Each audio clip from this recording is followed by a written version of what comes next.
Hello, today I'm starting a new series called New Nurse IRL. It's going to be videos of me just talking about things that they don't teach you in nursing school, or even take the things that they do teach you and put it in real life scenarios. So you can just have this playing on the background while you're cooking or cleaning, or for some background noise. In nursing school, you're taught the basic knowledge that you need to pass the NCLEX to become a nurse, but they never talk about how to be a nurse, really. I'm here to be your online preceptor and teach you advice and knowledge along with tips and tricks that I learned along the way. My hope is that this can help new graduate nurses excel in becoming the best nurse that they can be. I've precepted many students and new nurses throughout the decade, and I will talk about topics that normally come up and common questions that they ask me. This first video will talk about routine. As a brand new nurse, it will take some time to find your routine, but I'm hoping this video can help you think of ideas on how to structure your day to make your life easier. The best thing you can do starting out is to form good habits. Whether you start off working in med-surg, ER, PCU, ICU, or any other unit, having a solid routine will allow you to have a better day. I think of my shift like driving to a destination. Let's say you're on I-4 trying to go to Disney World. You think you'll just go straight through, but some days there could be accidents along the ways and delays. But the goal is still the same whether you take a detour or not, still to get to the end destination. The fun thing about nursing, or at least working at the hospital, is it doesn't get boring. You basically have to expect the unexpected because it will most probably happen one day. You could be having the most chill shift, then at shift change, your easiest walkie-talkie patient who came in for something simple suddenly strokes out. Now what? The point is, the routine is there to keep you grounded and to not let things that get in the way bring you down. Whichever detour you take from the highway, just know that you can get back on track. I like to think of my daily routine as having 3 components: prioritization, delegation, and time management. Let's start off with time management.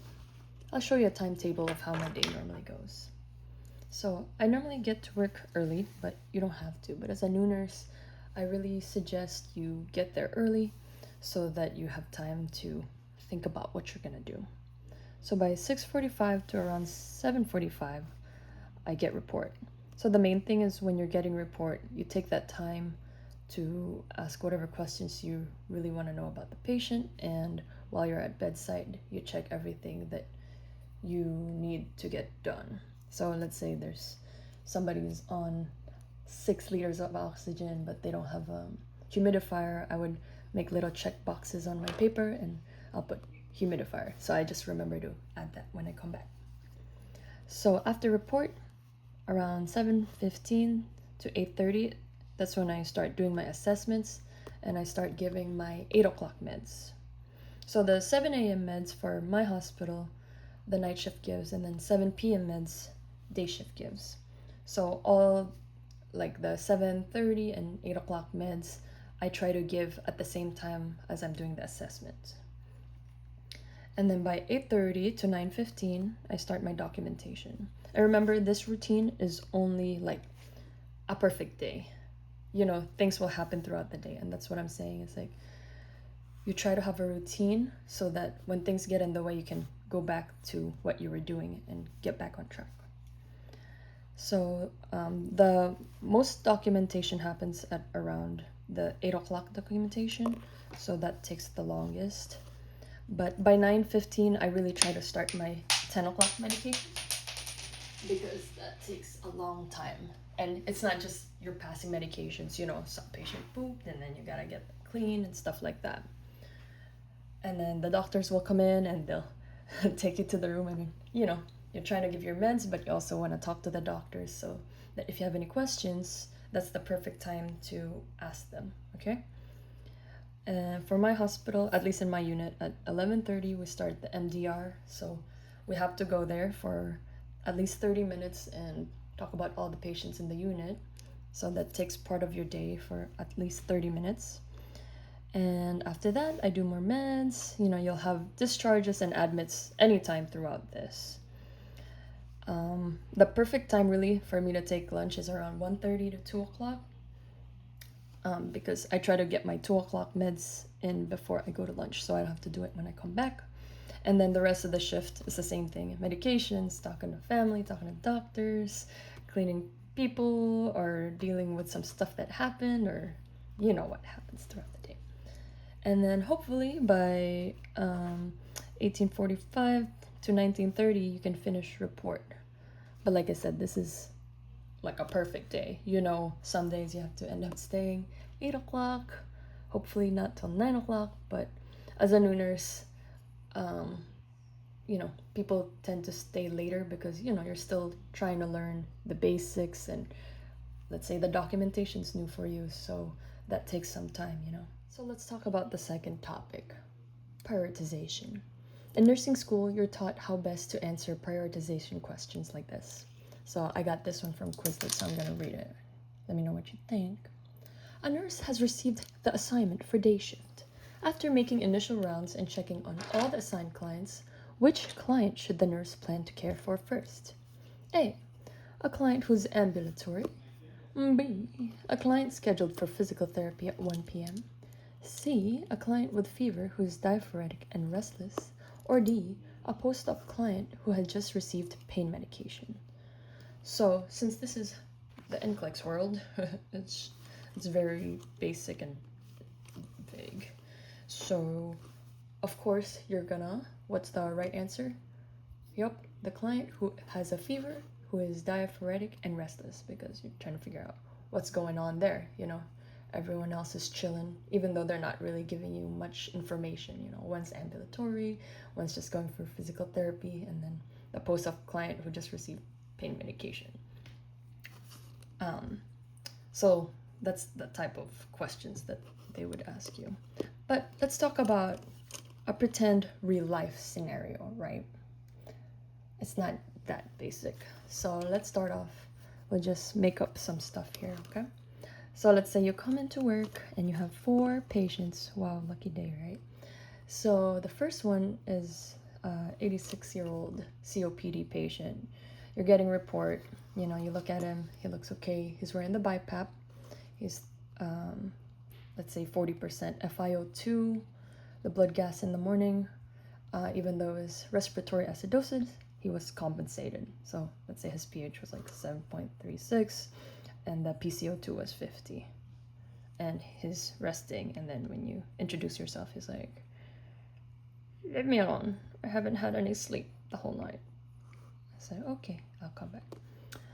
Next patient, let's say you have a 21-year-old male coming in for DKA, but he's already post the insulin drip, you know. Blood glucose is 235, and night shift just gave the 7 o'clock insulin. And the patient's asking for a warm blanket and lots of graham crackers. Give it to me or I will leave AMA. Give it to me now. And you say, all right, sir, just wait a little bit. Let me finish report. Okay. And then you have, let's say you have a 54-year-old female coming in for chest pain. So troponins were actually negative, but she's going for a stress test at 7:30. Okay.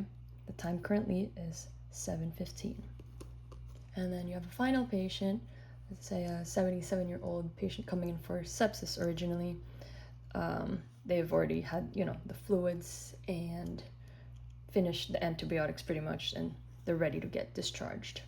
But the daughter is in there and she has a lot of questions. She's like, do you have like 30 minutes to talk to me? And I'm like, okay, let me come back after a report. Okay. So then after report, you think, okay, so which one should I check first? So the extra stuff that I told you about, that obviously won't be in the NCLEX, right? They're not going to tell you, oh, this is the issue, or the family dynamic and stuff like that. But we're talking about real world, okay? And it's not simple, and some people will be mad one day, or there'll be issues that come up. So based on what I said, for me specifically, I would choose to check on my chest pain lady first. So even though her troponins were negative, I want to see her because I told you it was 7:15 and they're gonna pick her up at 7:30. So I already noted that all my patients are pretty stable, right? Even though you're thinking, oh, COPD patient over here, but he's good, he's okay. But for her, they're gonna pick her up at 7:30. So I try to see my patients all in the morning and try to get my assessments done. So if I know they're going for a procedure early, I see them first. Okay? So I want to do that and maybe see what her vitals are before she leaves. So I have a baseline. Because, I don't want them to take her and then I don't have a baseline of how she is and then she comes back and I'm like, okay. But sometimes that's inevitable and, you'll never meet a patient right in the beginning because let's say they take her at 6 a.m. and I'm not going to be there to see her. Okay?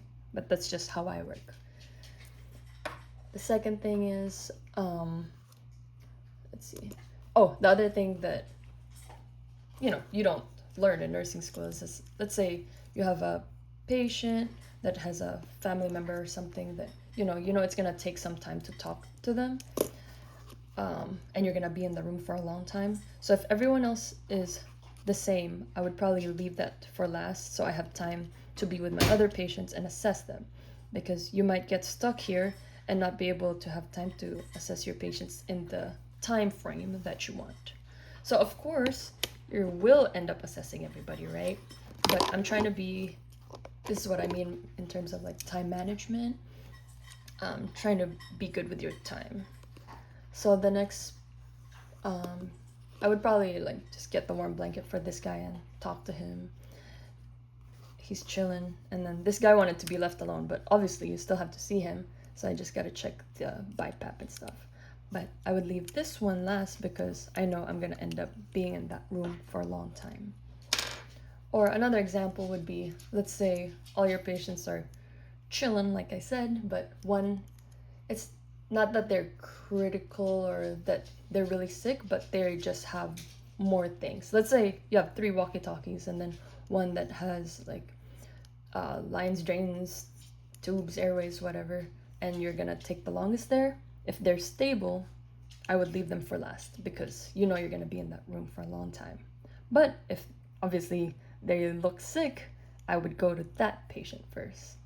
So every day is different because of course you'll have different types of patients or things will happen, but you kind of think of it that way critically and what would help you in terms of time management wise, right? So that's what I mean in terms of the prioritization and time management being together.